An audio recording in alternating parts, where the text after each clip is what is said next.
Awalnya tahun pertama, Kier menyuruhnya membaca buku di perpustakaan, lalu setelah itu dia menceritakan seluruh apa yang dia lakukan dan ajarkan kepada Lin Tian selama hampir lebih setahun.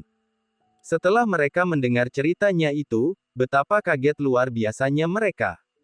Hanya butuh 1 tahun untuk menghafal seluruh buku dan dalam 1 tahun dia dilatih bisa sekuat ini. Betapa kuatnya dia nanti jika dia diajarkan lagi beberapa tahun lagi, bukankah dia menjadi generasi muda terkuat di seluruh benua ini? Mereka terdiam sesaat sebelum Lin Tian mengeluh kepada ibunya. Buk, aku lapar, bisa kita makan, ingin daging bakar, sambil mengusap perutnya. Mendengar suara Lin Tian, mereka pun sadar dan melihat pria kecil itu, betapa polos tapi juga pintar pikir mereka dalam hati. Baik, ibu akan membuatkan makanan kesukaan Lin Tian nanti, kata peri Kier sambil tersenyum. Tunggu nak, kamu juga membuat jimat, dan pil bukan? Tanya Bing Ming. Ada di cincin ini nek, katanya. Berikan pada nenek sisanya, tidak baik mengambil barang-barang sekte, itu juga untuk murid-murid sekte kita, jadi lain kali jika mengambil izin dulu. Baik, kata Lin Tian. Baguslah, apa muridmu sudah pulang? Tanya Bing Ming.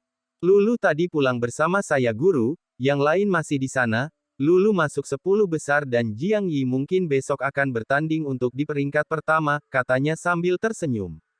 Mendengar itu, para tetua sekte salju merasa senang, berarti murid dari sekte mereka sudah berkembang.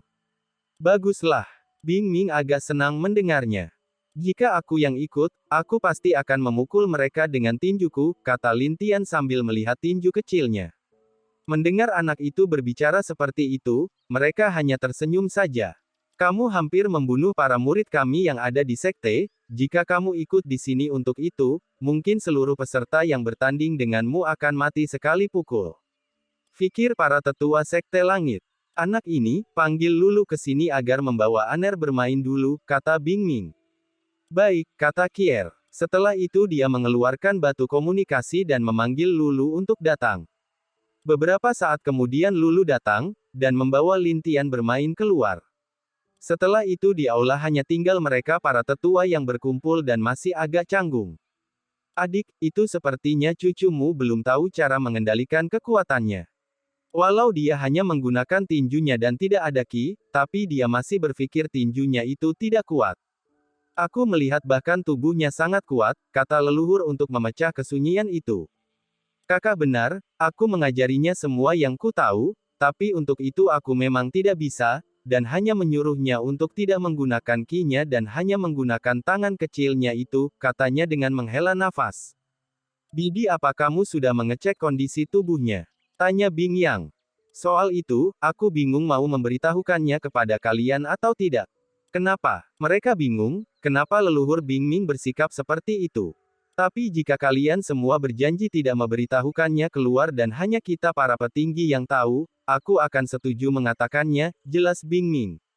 Untuk sesaat mereka ragu lalu para tetua Bing Yang, Lo Ulu, Lin Ho dan leluhur Bing Ye mengangguk. Baiklah, kami berjanji. Konstitusi tubuhnya yaitu tubuh 8 elemen, jawabnya dengan agak rumit. Apa? Mereka semua kaget bukan main. Tubuh 8 elemen, apa itu? Itu adalah kondisi tubuh legendaris yang bisa dengan mudah menguasai seluruh elemen di dunia ini, bahkan dikatakan sangat kuat, dan ada cerita. Dulu ada seseorang dewa yang datang ke dunia ini dengan menggunakan kekuatan elemennya menghancurkan Yimo dengan kekuatan elemennya. Dia hebat dalam ruang, dan tidak bisa mudah mati, dan penguasa dari api air, orang itu sangat kuat, tapi itu hanya legenda, tidak ada yang tahu apakah itu asli atau tidak. Tapi mendengar bahwa anak kecil itu 8 elemen tubuh, betapa menakjubkannya itu. Untuk sesaat mereka terperangah senang, mata mereka berkilau. Adik, kau serius? Tanya Bing Ye yang gemetar. Aku serius, aku sudah mengeceknya sesuai yang ada di buku, memang itu tubuh 8 elemen katanya.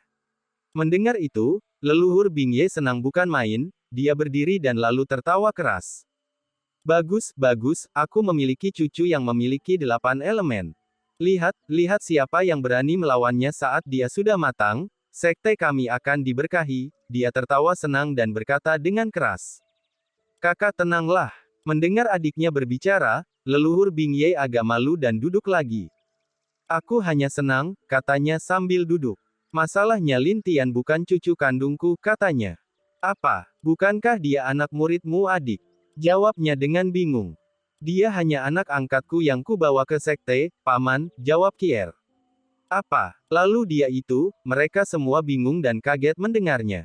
Kier ceritakan semuanya dari kamu menemukan Aner, jawab leluhur. Baik, lalu dia menceritakan awal dari dia menemukan Kier dan bagaimana bisa dia membawanya ke sekte.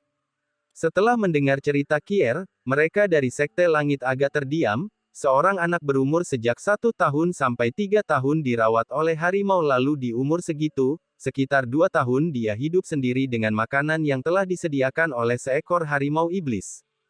Adik, jangan-jangan, harimau itu yang dapat membuat penghalang dan pesan seperti itu, mungkin sudah mencapai tingkat itu, dan mungkin dia terluka parah dan menyebabkan lukanya tidak bisa sembuh, kata Bing Ye. Dia tidak dapat bertahan tapi dia juga menemukan Lin Tian dan merawatnya dengan baik bahkan memberikan inti kristalnya kepadanya, inti kristal itu akan melebur jika Lin Tian sudah tahu caranya meleburkan itu, tapi untuk sekarang itu tidak bisa, jelas Bing Ye.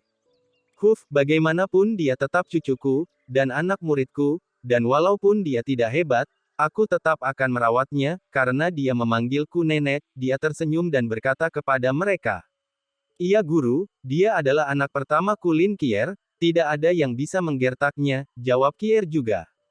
Bahkan para tetua tertinggi sekte salju mengangguk juga, karena mereka sudah menganggap Lin Tian keluarga mereka. Bahkan sejak dia datang ke sini, dia berkah bagi kami, dia juga tidak pernah meminta apapun dan mengerti keadaan kami di sini, jika kami tidak mengizinkan, dia akan menurutinya, dan kami sudah mengajarkan cara menghormati orang tua semestinya kepadanya, jelas Bing Ming. Adik kamu benar, kata Bing Ye. Bibi kami berjanji tidak akan memberitahukan kondisi tubuh Lin Tian kepada siapapun, ini cukup rahasia kita semua di sini, kata Bing Yang. Karena dia tahu jika ada yang tahu, pasti Lin Tian jadi target pembunuhan berantai, karena orang seperti itu bisa mencapai ranah yang tidak bisa dicapai oleh pembudidaya di dunia ini. Iya, kami berjanji, mereka semua berkata satu demi satu. Aku percaya kepada kalian. Bing Ming tersenyum mengangguk. Adik, bagaimana jika kamu memindahkan sektemu ke sekte langit kita, kulihat muridmu di sini tidak kalah dengan murid kita di sekte langit. Bing Ye bertanya ke Bing Ming. Itu aku harus menanyakannya dulu ke murid-muridku, jawabnya. Jika leluhur ingin, kami siap pindah, itu juga keberuntungan kita juga, dan juga murid kita bisa lebih kuat jika di sana, jawab Bing Zian. Dan para tetua lain mengangguk, mereka tahu bahwa leluhur ingin kembali ke sektenya dan mereka semua adalah orang-orang yang ikut sejak masih muda dengan leluhur.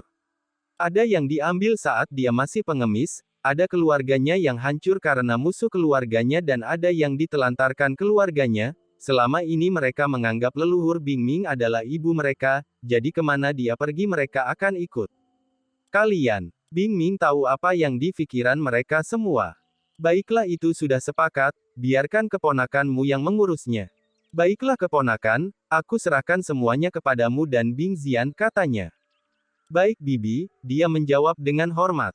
Kenapa ayahku tidak seperti bibiku yang tenang dan penuh dengan aura wibawa sama dengan kakek, apa ayah jangan-jangan bukan anak kakek? Fikirnya.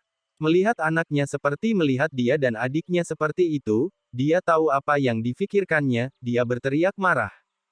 Anak sialan, apa kau membandingkan aku dengan bibimu? Ayo, kulihat kamu sudah berani, sini aku tendang keluar bokongmu itu. Tidak ayah, tidak, jawabnya buru-buru. Kakak sudah tenanglah. Bing Ming agak mendesah. Melihat adiknya menyuruh tenang, dia mendengus, dan langsung duduk lagi. Adik, soal Lin Tian. Anak itu kuat dalam kultivasi, tapi juga berbakat dalam alkimia, arai, jimat dan bahkan pemurnian, setidaknya kita harus mengurangi atau mengajarkan salah satu di antara itu kepadanya, karena itu tidak baik untuk dia mempelajari semuanya, jelasnya. Kakak benar, tapi aku juga bingung dengan itu, Bing Ming menghela nafas. Bibi bagaimana jika dia belajar arai saja, aku bisa mengajarnya, dia bisa membuat arai ruang seperti itu, berarti dia setidaknya di tingkat 4 atau 5 master, dan juga dia bisa membuat jimat juga. Aku bisa mengajak, karena arai dan jimat itu juga satu dan tidak akan mempengaruhi kultivasinya, malah bisa melindunginya. Karena dia berpikir Lin Tian adalah bakat langka dan juga dia sudah menjadi master tingkat 4 atau 5 setidaknya dan juga jimat yang dibuatnya sudah di tingkat 5.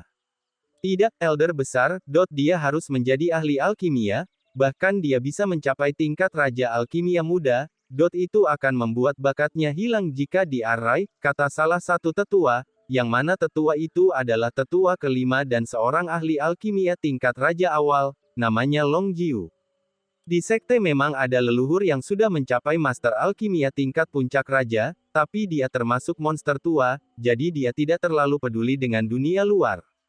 Tapi jika dia tahu bakat Lin Tian, dia akan keluar dan merebutnya langsung, makanya tetua kelima berencana, setelah kembali ke sekte akan menemui leluhur dan menjelaskan semuanya, sekarang dia harus menahannya dulu agar tidak direbut duluan.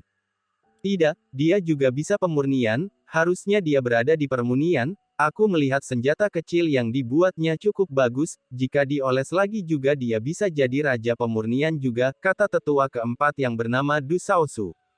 Mereka satu persatu berdebat tentang masa depan Lin Tian, menyebabkan Bing Ming agak pahit dan akhirnya Bing Ye berteriak. Diam, kenapa kalian ribut sekali, dengan kemampuan kalian, tidak ada yang bisa mengajarkan cucuku itu, oke, kata Bing Ye. Orang tua tak tahu malu, langsung memanggil anak itu cucumu, sialan, leluhur sudah pasti akan mengambil anak itu, oh Tuhan. Lalu apa yang harus kita lakukan guru, jawab Lin Hou. Di antara para tetua tertinggi dan bahkan saudaranya Lin Hou adalah orang yang paling tenang dan juga hebat dalam seni bela diri dan arai. Dia salah satu yang mempelajari dua kekuatan sekaligus dan juga seorang ahli strategi di sekte. Aku pun juga bingung bakatnya cukup, kita hanya bisa menyerahkannya kepada leluhur lama, jawabnya. Dia pun masih agak bingung karena dia tahu anak ini luar biasa, jadi setelah kembali dia akan berdiskusi dengan para leluhur lama di sekte termasuk ayahnya. Bagaimana adik menurutmu? Tanyanya ke Bing Ming. Hanya bisa seperti itu, karena aku pun bingung juga bagaimana mengajarkannya, jika itu leluhur mungkin Lin Tian bisa belajar dengan lebih cepat, dia agak tersenyum. Karena dia dan kakaknya mungkin tidak bisa mengajari Lin Tian terlalu banyak, tapi para leluhur lama mungkin bisa, karena mereka sudah berpengalaman dari mereka dan juga sudah hidup sangat lama. Jika anak itu belajar dengan leluhur, seberapa tinggi tingkat yang dia capai nanti dalam beberapa tahun, apa mungkin bisa di tingkat itu, pikir mereka semua. Baiklah, semuanya sudah sepakat, kita bubar dulu untuk istirahat dulu, kata leluhur Bing Ye, mereka semua mengangguk. Baiklah, aku juga akan memindahkan arai yang dibuat Lin Tian ke sini, sepertinya itu hanya bisa bertahan 1 bulan, tapi jika aku merubahnya sedikit, itu bisa dipertahankan dengan baik, kata Lou Lu. Baik, aku serahkan kepadamu, saudara kedua, jawab Bing Yang. Iya kak, dia langsung pergi bersama beberapa tetua. Mereka berencana kembali dan mempersiapkan semuanya untuk kembalinya leluhur Bing Ming dan murid-muridnya. Sebelum mereka keluar, Lin Hou agak ragu, lalu berkata dengan agak malu. Nona Kier, bisakah kita berbicara sebentar? Tanyanya agak malu. Leluhur Bing Ming dan Bing Ye yang melihat itu agak bingung. Apalagi Bing Ye, karena dia mengenal muridnya ini, sikap dinginnya dan bahkan jarang dekat dengan perempuan tapi sekarang. Dia tersenyum dan melihat Bing Ming lalu pergi, Peri Kier, Bing Xian dan saudara ketiga beserta tetua di sana juga kaget, tapi mereka tersenyum dan mengangguk dan pergi meninggalkan mereka berdua di ruangan itu. Melihat tingkah saudari dia itu, membuat Kier tidak bisa berkata-kata, dia berbalik dan menjawab. Apa itu Tuan Lin? Jawabnya.